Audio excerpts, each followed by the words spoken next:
Hello everyone, welcome back to my YouTube channel. This is Kashish Mahendrata. आज की video में हम करेंगे लॉन्गेस्ट पैलिड्रोमिक सबसीक्वेंस। ठीक है, हम डीपीएम स्ट्रिंग्स कर रहे थे। ठीक है, तो ये वीडियो काफ़ी देर बाद आई है उसमें, तो बट आगे कंटिन्यू में आएगी। ठीक है, अब क्या है कि मेरे पास एक स्ट्रिंग दी होगी, जैसे let's say the string B A B X Y B A. ठीक है, अब इसमें हमें लॉन्गेस्ट पैलिड्रोमिक सबसीक्वेंस फाइंड करना है। सबसीक्वेंस का मतलब क्या होता है कि जैसे मेरे पास स्ट्रिंग है, तो स्ट्रिंग में से क्या है कि मैं कुछ कैरेक्टर्स डिलीट कर दूं तो वो सबसीक्वेंस बन जाता है। जैसे मैं क्या है कि ए एक्स बी ले लूँ, ए वाई ए ले लूँ, मतलब क्या है कि इसी ऑर्डर में मेरे को कैरेक्टर्स चूज करने हैं, या मैं ये लूँ या ना। ठीक है, ए ले लिया, बी नहीं लिया, एक्स ले लिया, वाई नहीं लिया, बी ले लिया, आगे नहीं लिया। ठीक है, तो ये सबसीक्वेंस है। मेरे को क्या है कि इस स्ट्रिंग में ऐसा सबसीक्वेंस ढूंढना है जो कि पैलिड्रोमिक हो और उसकी लेंथ लार्जेस्ट हो। ठीक है, अब ये जो स्ट्रिंग है इसमें पैलिड्रोमिक सबसीक्वेंस क्या क्या बन रहे हैं। ए ले लूँ मैं, ठीक है, तो ये पैलिड्रोमिक है, इसकी लेंथ 2 है। मैंने ए बी ए ले लिया, ठीक है, ये पैलिड्रोमिक है और इसकी लेंथ 4 है। ठीक है, तो इसका ये आंसर आया कि जो लॉन्गेस्ट पैलिड्रोमिक सबसीक्वेंस है उसकी लेंथ 4 है।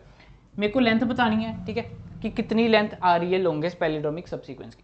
ठीक है, अब देखो, अगर हम इसे सोचें कि पैलिड्रोमिक का मतलब क्या है कि जो शुरू से है वो एंड से है, मतलब जो शुरू से दिखता है वैसे ही एंड से दिखता है। ठीक है, जैसे मेरा आंसर आया था ए बी ए, इधर से देखने में और इधर से देखने में सेम दिख रहा है। मतलब क्या है कि जो पैलिड्रोमिक सबसीक्वेंस बनेगा उसमें क्या होगा कि शुरू वाला और एंड वाला करेक्टर सेम होगा। तो मैं क्या है कि जजमेंट ले सकता हूँ, मैं 2 पॉइंटर्स लूंगा।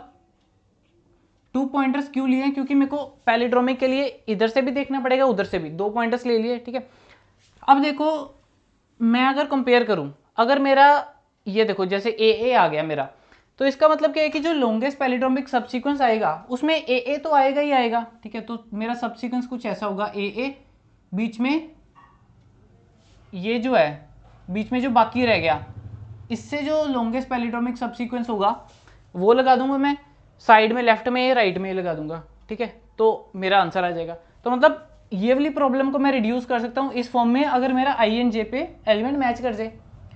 तो इस फॉर्म को मैं क्या लिखूंगा, मान लो कि मैं कह रहा हूँ कि इसका है longest palindromic subsequence starting from I and ending from J. मतलब मैं 2 पॉइंट्स के बीच में फाइंड कर रहा हूँ। ठीक है, तो आई इनिशियली क्या होगा 0 और जे इनिशियली क्या होगा n-1। तो अगर आई को जे के बीच में मेरे को फाइंड करने की लॉन्गेस्ट पैलिड्रोमिक सबसीक्वेंस क्या है, तो सबसे पहली चीज मैं क्या देखूंगा कि करेक्टर मैच हो रहा है कि नहीं। ठीक है, अब अगर तो करेक्टर मैच हो गया तो क्या है कि मेरे पास लेंथ आ गई ना, एक जो इसका जो पैलिड्रोमिक आएगा लॉन्गेस्ट, उसके लेफ्ट में मैं ए लगा दूंगा, राइट में ए। पैलिड्रोमिक अगर बी भी है मान लो कि, ठीक है, उसके लेफ्ट में ए और राइट में ए लगा दूंगा तो भी वो पैलिड्रोमिक ही रहेगी।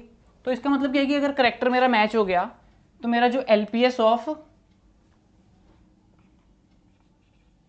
आई को मैं जे है, ठीक है, इधर मेरे को 2 पॉइंट्स चाहिए क्योंकि मेरे को इधर से और इधर से दोनों से इटरेट करना है। तो अगर करेक्टर मेरा मैच हो गया एट आई एंड जे, तो इसका मतलब क्या आ जाएगा, इसका जो आंसर है that is equals to 2 plus LPS of I plus 1 and J minus 1।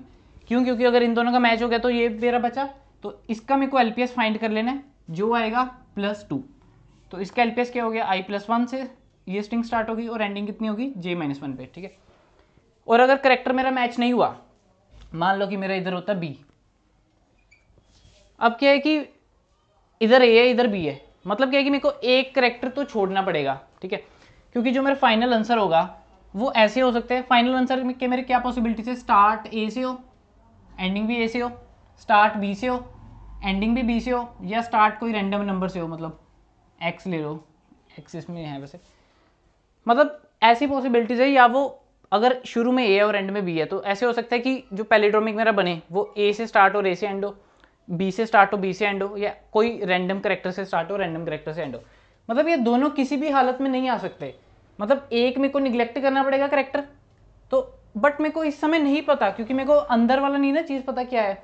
तो इस समय मैं ये नहीं कह सकता कि मैं ए को निग्लेक्ट करूँ या बी को निग्लेक्ट करूँ।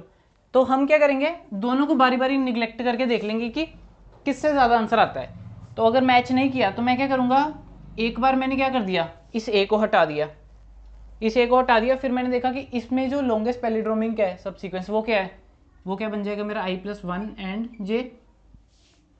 नहीं तो दूसरी बार मैंने क्या किया, इसको हटा के देख लिया, क्योंकि एक को तो मेरे को हटाना पड़ेगा, अगर दोनों अलग अलग है तो दोनों तो किसी हालत में आंसर में नहीं आ सकते।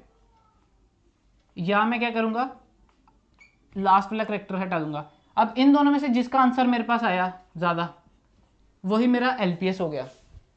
ठीक है, तो ये मेरा बन गया कि रेकरेंस रिलेशन की कैसे मैं पैलिड्रोमिक सबसीक्वेंस फाइंड करूंगा। बट इसमें कुछ हमें केसेस देखने पड़ेंगे। ठीक है, इसमें सारे केस कवर नहीं होंगे, थोड़े हमें बेस केसेस बताने होंगे। अब देखो कि अगर i को मैं j मेरा सेम है, मतलब i मेरा j के इक्वल है, तो उस केस में मैं ऐसा नहीं करूंगा, क्योंकि वो तो सेम करेक्टर दो बार काउंट हो रहा है ना। अगर मेरा ये चीज़ होता, सिंपल a होता एक करेक्टर का, तो उधर मैं ये लिख देता 2 + LPS ऑफ i+1 j-1, तो वो काम नहीं करता, क्योंकि है तो एक ही करेक्टर है, दो बार काउंट नहीं करना।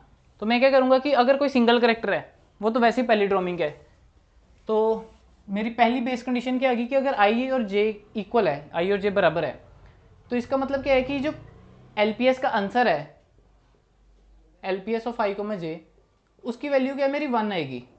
ठीक है, सिंपल है। और दूसरी चीज़ क्या है कि ऐसा भी तो हो सकता है कि मान लो कि जैसे मेरा AA था, ठीक है, ये दोनों मैच कर गए, तो मैच करके तो मैंने क्या कहा कि जैसे ये 0 था ये 1 था, तो मैंने क्या कहा कि LPS of 0 and 1 equals to 2 + LPS of ये एक बढ़ गया, वो एक कम हो गया। ठीक है, अब मेरे को तो पता है कि इसका आंसर 2 ही है। और क्या है कि ये चीज़ क्या बन रही है, इसका मतलब है कि एम्प्टी स्ट्रिंग है। अगर मेरा सेम हो जाता है LPS ऑफ 1,1, इसका मतलब क्या है कि एक करेक्टर का आंसर 1 है। बट अगर शुरू वाला ज़्यादा हो जाए, इसका मतलब क्या है कि कोई स्ट्रिंग ही नहीं है। ठीक है, स्टार्टिंग एंडिंग के बाद आ रही है, तो कोई स्ट्रिंग ही नहीं है, तो in that case we will return 0, तो इधर 0 रिटर्न करेंगे। तो दूसरी बेस कंडीशन मेरी क्या बन जाएगी कि मेरा अगर i ग्रेटर देन j हुआ, then LPS of i, j मेरा 0 है। ठीक है, तो ये मेरी बेस कंडीशन 1 होगी, ये मेरी बेस कंडीशन 2 होगी, और ये मेरा रेकरेंस रिलेशन हो गया। ठीक है, अब अगर मेरे पास दो ये चीज़ें आ जाएं, बेस कंडीशंस मेरे को पता चल जाए, रेकरेंस रिलेशन पता चल जाए, हमारा 70% क्वेश्चन इधर ही खत्म हो जाता है। ठीक है, उसके बाद तो सिर्फ अप्रोच यूज़ करनी है कि चाहे मैं इसे टेबुलेशन से करूँ या मेमोराइजेशन से करूँ। ठीक है, अब क्या है कि इसी अप्रोच को मैं टेबुलेशन से करके दिखाऊंगा। ठीक है, उससे पहले कि ये आपको बता दूँ कि ये DP की प्रॉब्लम है। DP की प्रॉब्लम कैसे है, वैसे तो DP की पता चल ही जाता है। ठीक है, तो जैसे i, j पे है, ठीक है, मान लो कि करेक्टर मैच नहीं हुए, तो इधर क्या आ गया i+1 j-, तो मतलब क्या है कि मेरे को दो सॉल्यूशंस फाइंड करने, i+1 and j and i and j-1। फिर मान लो कि इसको भी फर्दर इवेल्युएट करना है, तो ये लेफ्ट पे क्या हो गया i+2 एंड j, और राइट पे क्या हो गया i+1 j-1। ठीक है, और इधर क्या हो गया i+1 एंड j-1, और इधर क्या हो गया i एंड j-2। अब यार देखो, इसके जो नीचे वाली कैलकुलेशंस हैं और इसके जो नीचे वाली कैलकुलेशंस हैं वो सारी सेम होगी। ठीक है, क्योंकि this denotes a particular string i+1 and j-1, मतलब ये चीज़ होती मेरी, तो ये जो बीच में LPS कैलकुलेट करना है इसका, वो इधर भी कैलकुलेट होगा और इधर भी दो बार कैलकुलेट हो रहा है। ठीक है, तो वो हम बार बार कैलकुलेट ना करना पड़े, इसलिए DP लगाते हैं। ठीक है, तो अब मैं इसको टेबुलेशन से करके दिखा दूंगा। ठीक है, टेबुलेशन में मेरे को क्या करना होता है कि जो बेस कंडीशन है उसको प्रीफिल करना होता है। ठीक है, तो इधर मैं टेबुलेशन का टेबल बनाऊंगा। टेबुलेशन में मेरे को जो टेबल है वो एक i वेरी कर रहा है, एक j, दो वेरिएबल्स हैं, तो क्या है कि मेरे को 2D लेना पड़ेगा, 2D वेक्टर या 2D एरे। i कहाँ से वेरी कर रहा है, i वेरी कर रहा है 0 से लेके लास्ट तक, और j भी वेरी कर रहा है मेरा 0 से लेके लास्ट तक। मतलब मैं ऐसे कह सकता हूँ कि जैसे मेरी स्ट्रिंग है a b x y b a, तो इधर भी ऐसे लिख दिया a b x y b a। ठीक है, तो ये मेरा डिनोट करेगा i और ये डिनोट करेगा g।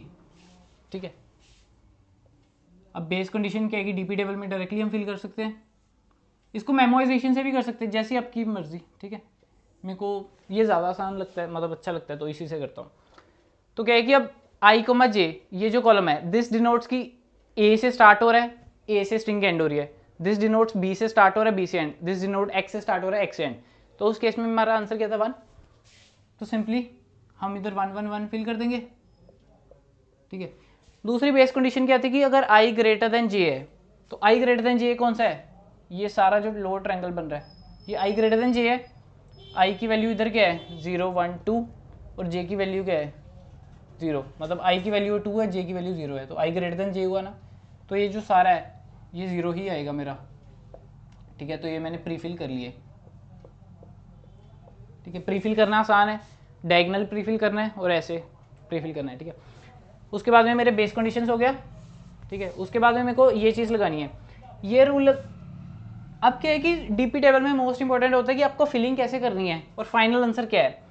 मेरे को फाइनल आंसर क्या चाहिए था कि जो पूरी स्ट्रिंग है इसमें क्या है लॉन्गेस्ट पैलिड्रोमिक, मतलब जो फाइनल स्ट्रिंग है that starts with i equals to 0 and ends with this, तो जो मेरा फाइनल आंसर होगा वो मेरा ये होगा, मेरे को इधर तक पहुंचना है। अब डीपी टेबल मेरे को बिल्डअप करना है, तो बिल्डअप करने के लिए डिपेंडेंसी देख लेते हैं कि जब मैं LPS of i, j find करूंगा तो मेरे को कौन कौन सी चीज़ों की जरूरत पड़ सकती है। बेस केस हो गए मेरे, ठीक है। तो जब मैं i, j पे हूँ, मान लो कि इस पॉइंट पे हूँ, ठीक है, तो अगर तो मैच कर जाए तो मेरे को सिर्फ इस पॉइंट का चाहिए, ये i है ये j है, ठीक है। तो मेरे को आंसर चाहिए उसका पहले i+1, i+1 मतलब नीचे, j-1 इधर, मतलब अगर मेरे को i, j पॉइंट की वैल्यू कैलकुलेट करनी है तो मेरे को इस पॉइंट की वैल्यू पहले से पता होनी चाहिए, ठीक है। और अगर ये कंडीशन फुलफिल ना हुई तो मेरे को ये दोनों चीज़ों की वैल्यू पता होनी चाहिए। ये दोनों चीज़ें का मतलब क्या है, i+1 एंड j, i+1 मतलब डाउन एंड j, ठीक है, या i एंड j-1 दिस। तो मतलब ओवरऑल क्या है कि ये तीन चीज़ों की मेरे को वैल्यू पता होनी चाहिए। मतलब अगर मेरे को ये वैल्यू कैलकुलेट करनी है तो मेरे को ये तीनों चीज़ों की वैल्यू पता होनी चाहिए।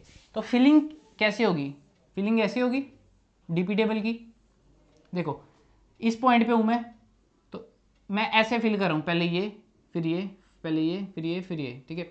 जब मैं इस पॉइंट पे फिलिंग करने आऊँगा तो ये मेरा पहले से कंप्यूटेड होगा क्योंकि मैं डीपी टेबल ऐसे फिल कर रहा हूँ, और नीचे से ऊपर जा रहा हूँ तो मेरा ये भी पहले से फुलफिल्ड होगा। तो क्या है कि मैं आसानी से इसकी वैल्यू कैलकुलेट कर दूंगा। फिर जब इसकी वैल्यू मेरे को कैलकुलेट करनी है फिर मेरे को ये तीन चीज़ें चाहिए, वो पहले कैलकुलेटेड होगी। तो ऐसे कर करके मैं डीपी टेबल ऐसे फिल कर दूंगा और जो एंड में ये वैल्यू आएगी वो मेरा फाइनल आंसर हो जाएगा, ठीक है। अब स्यूडो कोड लिख देता हूँ, ठीक है। तो जो मेरा पहला स्टेप था उसमें क्या था कि डीपी टेबल बनाना था मेरे को and make diagonal of table 1, ठीक है। सेकंड स्टेप में हमने क्या किया था कि ये सारे को 0 किया था, तो ये मैं जैसे मर्जी कर सकता हूँ। तो मैं लूप कैसे लगेगी, फॉर i मेरा कहाँ से जाएगा 0 से लेके n-1 तक, पूरी नहीं लिख रहा मैं, सीडो कोड ही लिख रहा हूँ, ठीक है। और j मेरा कहाँ जाएगा, j भी मेरा जाएगा, हाँ j मेरा जाएगा 1 से लेके एंड जब तक i-1 तक, ठीक है। हाँ i-1 तक जाएगा, i इधर तक नहीं जाना, ठीक है। मैं ऐसे जा रहा हूँ ऐसे, और इस पॉइंट तक नहीं जाना, ठीक है। तो इसमें क्या है कि मैं D of i and j इसको 0 कर दूंगा, ठीक है। तो ये मेरी बेस कंडीशन 1 फुलफिल होगी, ये बेस कंडीशन 2 फुलफिल होगी।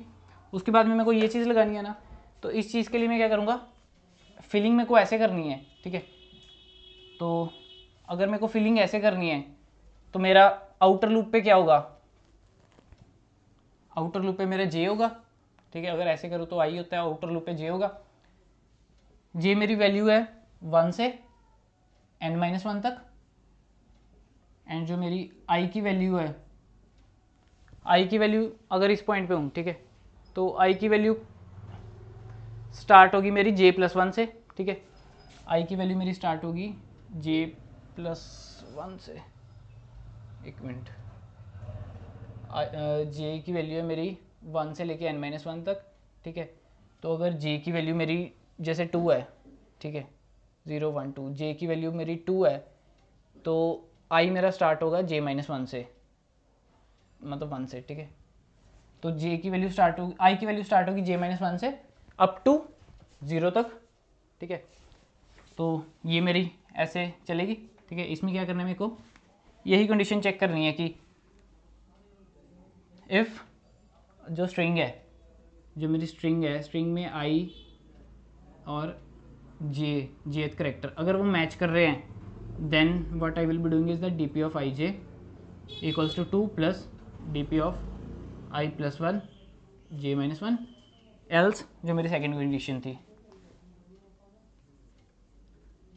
एल्स क्या आएगा, D P of I J equals to max of D P of I and J minus 1 and D P of I minus 1 and J, ठीक है। तो ये मेरा सीटो कोड हो गया। अब इसकी टाइम कॉम्प्लेक्सिटी क्या है कि मेरे को टेबल ही फिल करना है ना, ठीक है। टेबल में मैक्सिमम वैल्यूज एन स्क्वायर है जो फिल करनी है, तो टाइम कॉम्प्लेक्सिटी इसकी आ जाएगी of N square. Space complexity भी इसकी आएगी ऑफ एन स्क्वायर, क्योंकि हम टेबल जो यूज़ कर रहे हैं वो n क्रॉस n है, ठीक है, where n is the length of the string, ठीक है। सो एंड में हम क्या कर देंगे, return D P of 0 and n-1, ये रिटर्न करना था ना, ठीक है। So this was all about this video, ठीक है। सो आई होप कि आपको वीडियो पसंद आई हो, ठीक है। Meet you in the next video.